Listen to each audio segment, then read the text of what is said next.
In today's video, I'm going to teach you how to configure your Twilio phone number easily and effectively.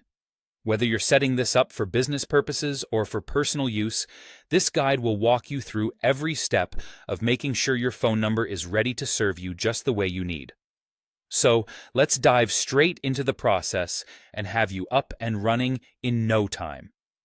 Firstly, you're going to log into your Twilio console.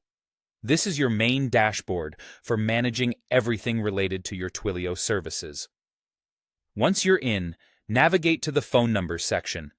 Hover over it, and a menu will unfold where you should click on Manage and then Active Numbers.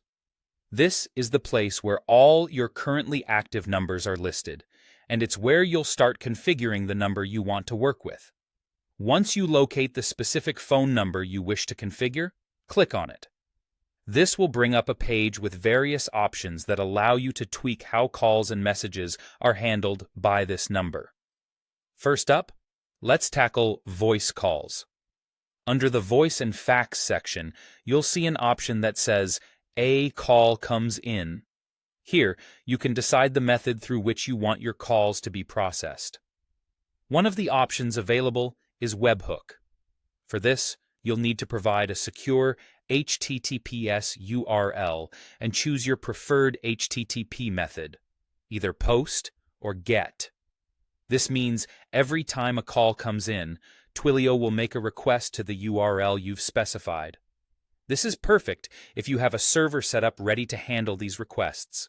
Alternatively, you might want to choose Twiml bin. This is handy if you only have a simple configuration and don't want to manage an external server. Twiml bins are a great way to keep things lightweight. Another alternative is to make use of Twilio's Function, Studio Flow, or Proxy service, depending on what service complements your needs best. These tools offer robust integrations, allowing you to create complex call flows and manage interactions effectively. And for those interested in monitoring their calls, there's an option to set up a status callback URL. This allows you to track various call events, such as when the call was initiated, when it rings, and when it concludes. Moving on to messaging, whether it's SMS or MMS, there is also a dedicated section for this. Under messaging, you'll see an indication for when a message comes in.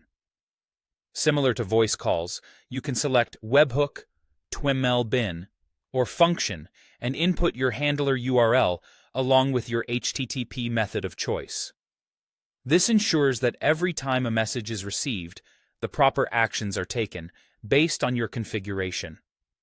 By following these steps, you'll have a fully functional, well-configured Twilio phone number ready to handle your communication needs seamlessly. Thank you for watching, and happy configuring.